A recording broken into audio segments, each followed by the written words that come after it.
we all know what we went through, historic. So everybody experienced it. Everybody has an idea of Naira redesign, its challenges and its opportunities. Everybody has an idea. How did they get that idea? For most people, it is what, in addition to what they experienced through touch points in banks, is what they saw in the media that formed that idea. But you see, in every story, there are multiple parts to every story. There's the part that is the ubiquitous part, the part you see everywhere. And there's the part that you often don't see. So I'm hoping that in the next few minutes, I will share some insights on the part that you did not see, as, as you should have seen that part.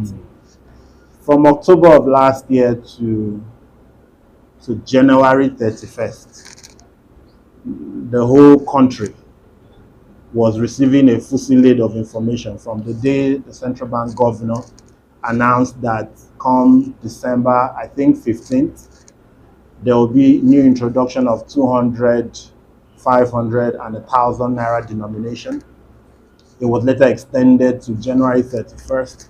Eventually, it came into play, and we landed at what the host described as the heat moment. The part that most people did not see was, as bankers, we are at the heart of everything that happens in the economy. I can recall those days I get to work and there is a barrage, a crowd of people inside the banking hall, at the ATMs. A lot of banks reported incidences of their banks being burnt, ATMs being destroyed. So it's sort of, people were really agitated at that point in time. There was even a very sad, unfortunate incident of a certain bank that lost a staff. The staff was killed, was lynched in the process. I think we all took learnings from that. But thankfully, at Fidelity Bank, we didn't experience most of that, thankfully. And one of the reasons why we didn't experience most of that was, I think, guided by our managing director. We made a conscious and a decisive effort that all our ATM teller points must dispense cash, no matter what happens. Whether you do it by rationing the percentage of cash dispensation, but you must dispense cash. And you saw incidences where, I saw one or two reports in the media saying, oh, maybe Fidelity Bank there is paying. Some banks were notorious for that period for paying in a positive way. So we ensured that. In the background, what it meant was there were people who were working 24 hours to make that happen. 24 hours. There were people who they were always in the office, morning to night, just to make sure.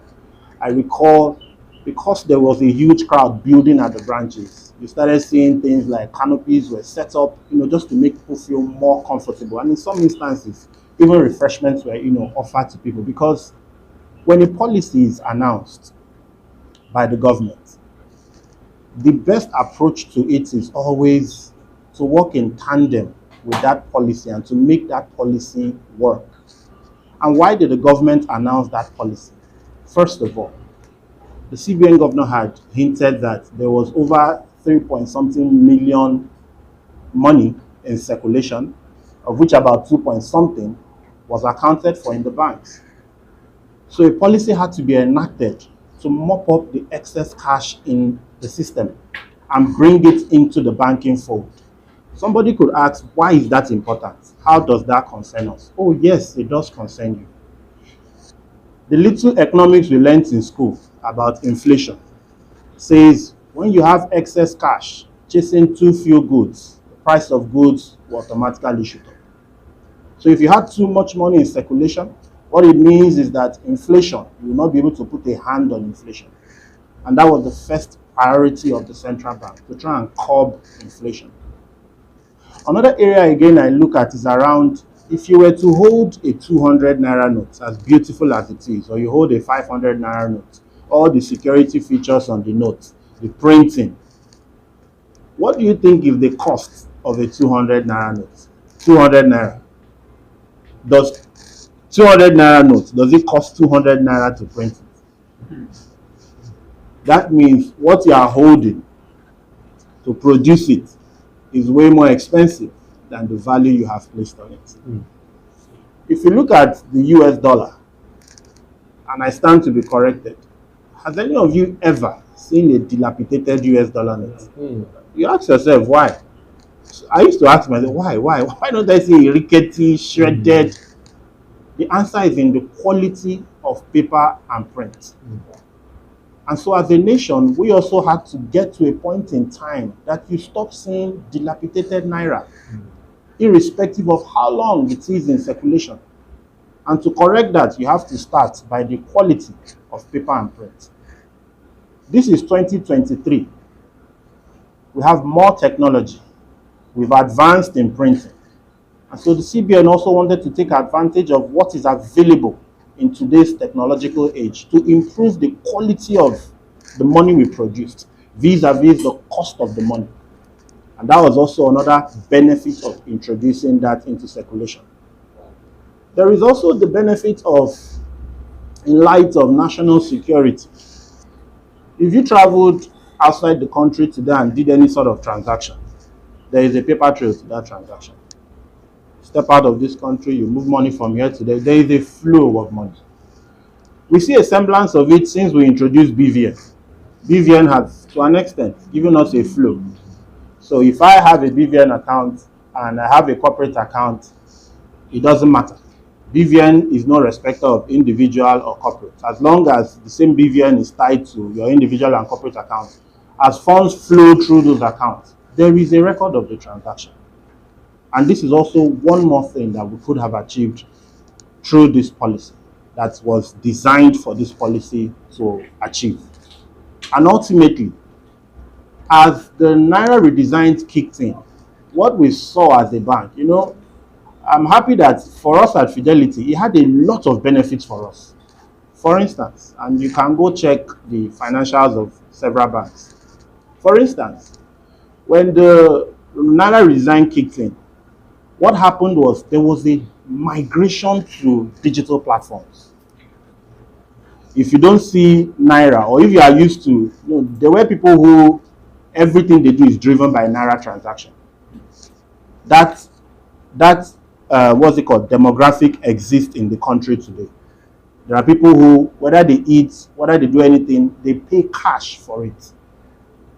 And if you are going to build a sustainable economy that is driving towards UN developmental goals, driving towards the 2050 goal of the federal government, you have to build an economy that is almost near cashless. An economy that is driven by electronic systems. And so for that particular demographic, what we witnessed was we began to see people who hitherto had never done digital operations. People were now forced to transfer money either through USSD banking, because if the physical cash to pay for it is not available, you have no choice but to try electronic means. What it then meant for banks was that banks had to invest more in their digital capability to cope with the rising growth in terms of subscribers, because we did see rising growth in terms of subscribers, and it forced all banks, mine inclusive, to invest more. So during that cash crunch, we walked away with it. During that cash redesign, we walked away with it having a stronger digital base, because we invested more in our digital capabilities. We saw a huge migration of customers to our digital channels. And for us, that represents a very strong win for us. And we're delighted that we're able to come out of that with that. It really helped the digital banking space and helped us a lot in that regard. One more thing it also did for us was people who were unbanked. And financial inclusion remains, a huge discussion for us as a country. We must get those that are outside the banking stream to come into the banking stream. And when you found that the only way to get cash, this new cash, was through the banks, what it meant was that people had to come into the banking system, either through opening accounts or getting onboarded on digital channels. So we saw a drive for financial inclusion. There were also areas that, beat very strongly. For instance, we had instances of withdrawals via POS and the cost that people had to pay for that, unfortunately. But like when every policy is introduced, as you go through that policy change, there will be that period that is uncomfortable, but ultimately the ultimate goal of it, I would say, helps the nation on the long run. Even as we bring it home today, and as I close out, seeing a lot of monetary policy changes. We've seen changes around liberalization of the dollar. We've seen changes around domiciliary account restrictions being lifted, and a lot more will come. We expect a lot more to happen in that space. Like every policy that is introduced, there will be that period where people acclimatize to changes in that policy, and it may not be comfortable, but it is necessary for us to go through it.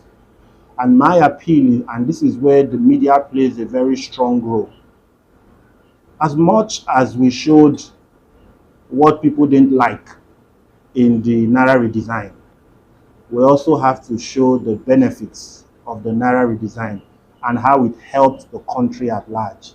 I think that should be the narrative, because if the man on the street understands ultimately this thing is for my good, he will be more motivated to go through the immediate challenge to get to that ultimate end that helps everybody. You will see what the money we get. That's what you see in the bank.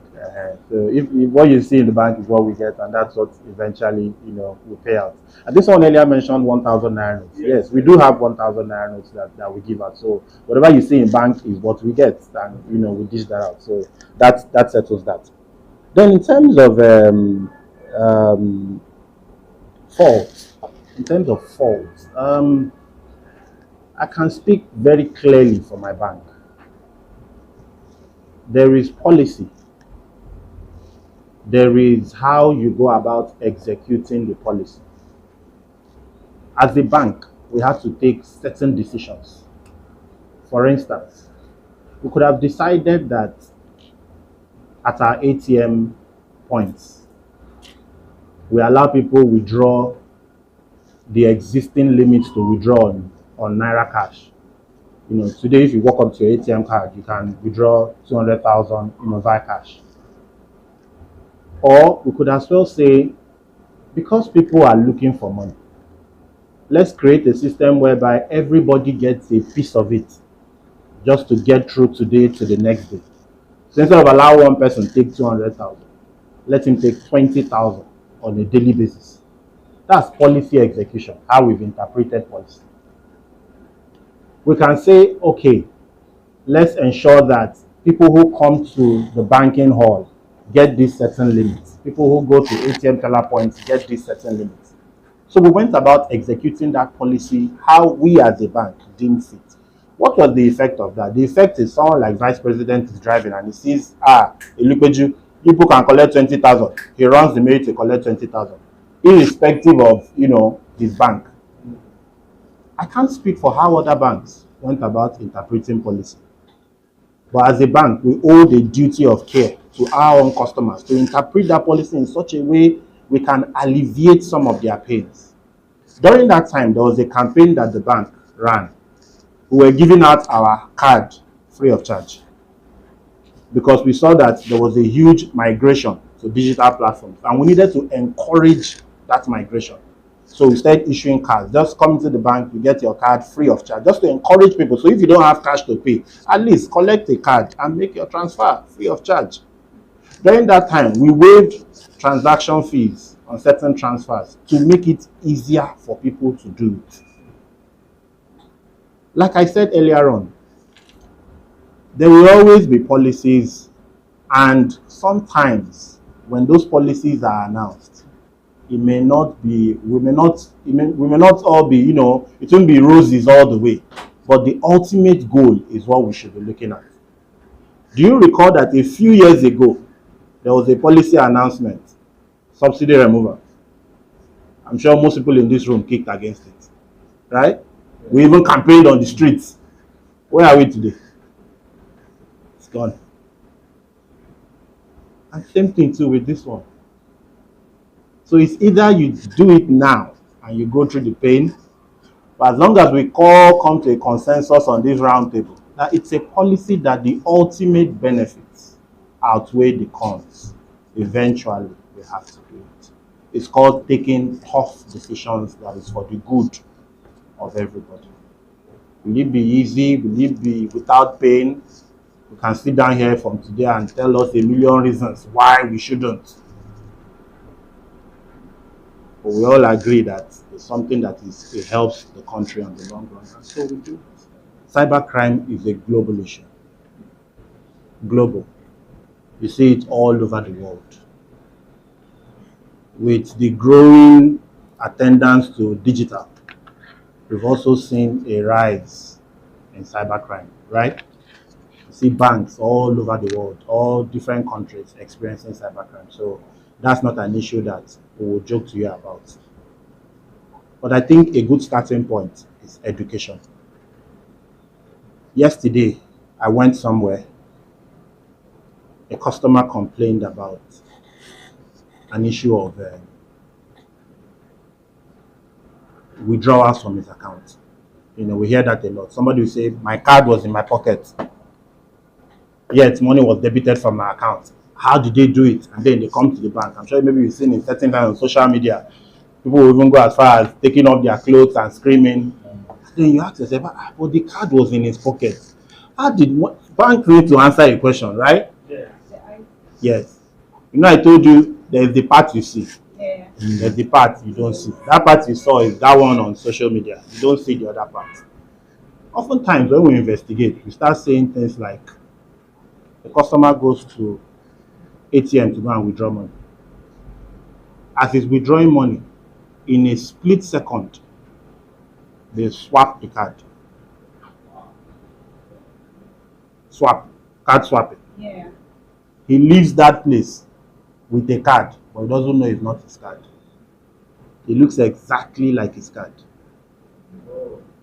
He goes tomorrow to go and withdraw from an ATM machine, puts in the card he has, thinking it is on, imputes his code. What will happen to the card? What will happen? What would the ATM do? He retrieve the card immediately. He's now angry at the banker. I came here to withdraw money, you swallowed my card. Give me my card. And you know, policy does not allow banks to release card back to you once the machine takes it. The policy is you perforate the card and you destroy the card. Now, while the card is inside the machine, what now happens next? He goes home. He starts to receive debit alerts. How is he getting that debit alert? From his original card that was swapped. Because he imputed his digits. They now have his digits, they now have his card. But in his mind, my card is trapped inside ATM. Let me tell you another way again online. Many of us are used to it. You are browsing, right? You log into Facebook. All of you have like maybe 30 passwords. Password for Facebook, password for Gmail, password for this. You have so many passwords inside this one brain. So what do people do? The system will ask you, do you want to auto-save this password? Have you been asked that question before? You click auto-save now. The next day you get to that browser, the password popping and auto-seal for you. Fantastic. Great. That thing you are seeing is linked to your Gmail account. The day someone gets your Gmail password, every password that is auto-saved, the person has access to it. So one day you're in your house, you're seeing alerts from your bank. Bow. What did they do? They got access to your Gmail, logged into your Chrome. Go to your Chrome account password protection. It will list all the passwords that are auto-saved. Click on your bank, request for security code change, secret question change. The bank will trigger a question to your email, and they already have that email. They will change it and they start withdrawing money. And then you are in the bank the next day. My card was in my pocket, my everything was in my pocket, but they withdraw my money. What's happening here? Education. Scammers are getting very smart. Users too. We also need to smarten up. There are so many things they are doing. And we constantly send email notification, phishing emails, telling people, as you go into other countries, there's other things they do, deep fake. People will change face. For those that use auto ID, there are apps today that can change your face, do all that. People will change voice for you that do voice banking, just to. So scammers are always trying to, but ultimately, guess where it boils down to? And if you take anything away from this roundtable, take this away. Protect your PIN. Protect your email password. Protect your telephone number. Wow. Because these are where authentications occur. Wow. You will either get an authentication request in your phone, you get authentication request in your email. As long as you ensure these are not compromised, you stand a very good chance to beat scammers. Everything scammers try to do, email, phone, PIN. I don't even need to mention, don't use PINs like some people if I look at you now and I know your date of birth, chances you'll be amazed. People use their date of birth. Especially for ATM, go and check. And then you come to the bank and say, my card was inside my pocket, but the money was going out. This is how it's going out. I'm happy that these are media people here. Please help us educate people.